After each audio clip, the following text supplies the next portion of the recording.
कोई नहीं होता, कोई नहीं होता। ऐसा जीवन किस हेतु का जीवन, बड़े भाग मानुष तन पावा, सुर दुर्लभ सत ग्रंथन गावा।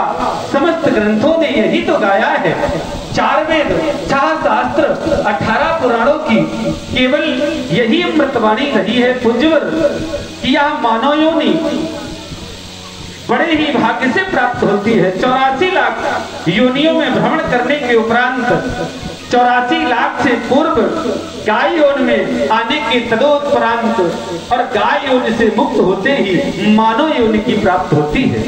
और मानव में अगर उसने ज्ञान प्राप्त नहीं कर पाया तो उसे वृक्ष की योनि प्राप्त होती है। इसी वसुंधरा पर मनुष्य शरीर त्यागने के बाद यह जीवात्मा वृक्ष की योनि धारण कर लेती है। वृक्ष तो बहुत प्रकार के होते हैं, कहते हैं वृक्षों का राजा आम, फलों का राजा आम।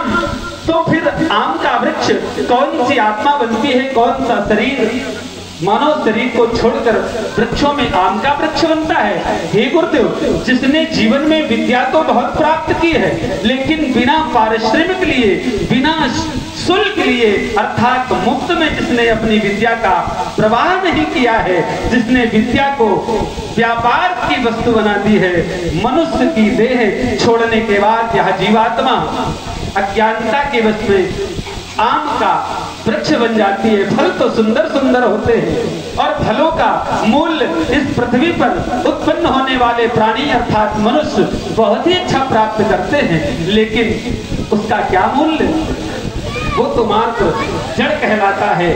फलों का राजा तो है लेकिन जड़ है। जड़ कहते हैं मूर्ख को, अर्थात विद्वान होते हुए भी अपने द्वारा उत्पन्न किए गए फलों का मूल्य नहीं पहचानता है। प्रभु, वृक्ष तो पृथ्वी पर अनेकानेक हैं। अश्वत्थ अर्थात पीपल का भी वृक्ष है। जिन लोगों ने मानव शरीर तो प्राप्त किया है और मानव जीवन के 4 आश्रम हैं, ब्रह्मचर्य, गृहस्थ, वानप्रस्थ और संन्यास, 0 से अर्थात शून्य से लेकर के और 25 वर्ष तक की अवस्था को ब्रह्मचर्य आश्रम में परिणित किया गया। 26वें वर्ष से लेकर और 50वें वर्ष तक की अवस्था को गृहस्थ आश्रम में परिणित किया गया।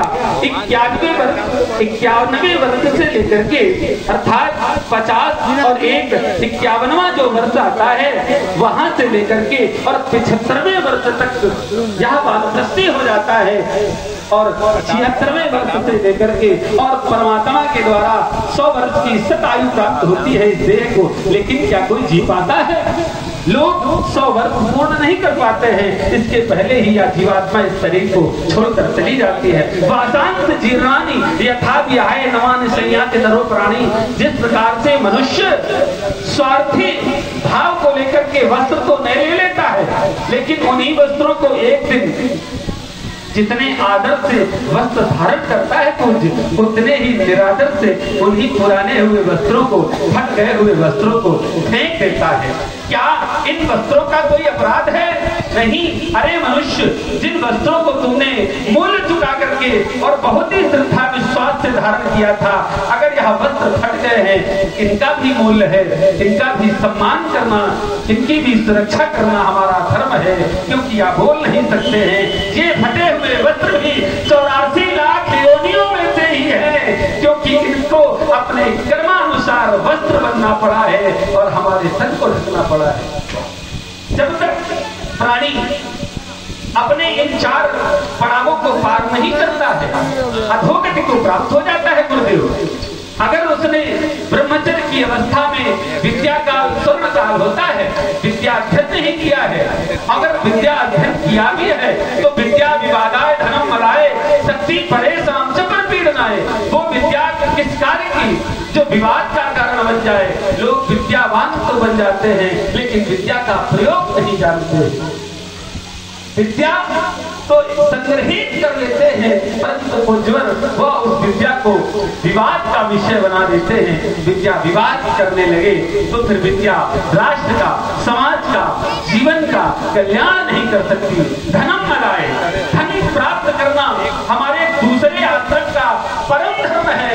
अगर आप गृहस्थ हैं तो गृहस्थ धर्म कहता है मनुष्य मनुष्य को गृहस्थ में आकर के परिवार पोषण के लिए, भरण पोषण के लिए, केवल अपने लिए ही नहीं, आपका तो मात्र में कुछ ही भाग है।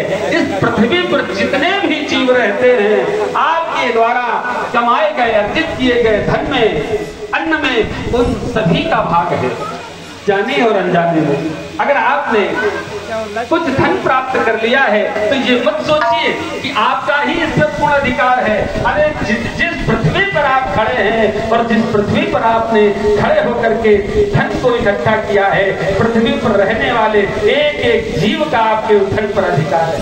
वसुधैव कुटुंबकम की यही भावना परिलक्षित होती है। लेकिन यह स्वार्थी संसार अपने परिश्रम से जो प्राप्त करता है, क्योंकि परिश्रम उससे करवाया जा रहा है, और उस परिश्रम से जो प्राप्त कर लेता है तो वो अपना समझ बैठता है, और अपना अपना करते हुए एक दिन वो स्वयं पराया हो जाता है, वो खुद किसी का नहीं रहता। अरे मनुष्य, जिस धन को तुम अपना कह रहे हो, एक दिन तुम स्वयं अपने नहीं रहोगे तो वो फिर धन किसका हो जाएगा? यह विचार करते हुए धन का संग्रह करना चाहिए। धनम मदाए, और धन संग्रहित करते करते वो मदवान हो जाता है, अभिमानी हो जाता है, गर्व में गर्वित होकर अंधा हो जाता है, और व्यसनों के चक्र में जाकर के फंस जाता है। संसार में नाना प्रकार के व्यसन हैं, वो व्यसनी हो जाता है, और बड़े भाग्य से जो ये धन प्राप्त होता है प्रभु, वो उन व्यसनों में जाकर के नष्ट कर बैठता है। तीसरा सिद्धांत है वानप्रस्थ का, चौथे पंचाई नृपकानन। अरे तो राजनीति है, जब चौथी अवस्था हो जाए तो प्राणी को गृह त्याग ही नहीं बल्कि अपने गृह जनपद का त्याग कर देना चाहिए। जो बन जाएगा वही बन जाएगा प्रभु, और जो बन नहीं जाएगा वो फिर जीवन में बन नहीं पाएगा। जो बन गया है बस वही बन गया है, और जो बन नहीं पाया है, अर्थात जो कर रहा है वो कर रहा है, उसका अस्तित्व समाप्त हो जाता है। वानप्रस्थ जब पुत्र स्वयं के जैसे हो जाए, कहते हैं बेटा हो जाए आप बराबर, उसको समझो समझदार लोग हैं। जब पुत्र स्वयं के जैसा हो जाए तो फिर परिवार की, घर की जिम्मेदारी सौंप कर स्वयं हरि भजन के लिए चल देना चाहिए।